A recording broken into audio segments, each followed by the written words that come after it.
There is no Wi Fi in the forest, but I promise you, you will find better connection. Nature is not a place to visit, it's a home.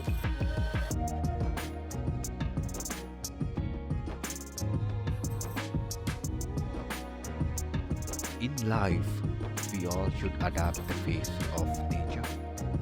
Her secret is patience.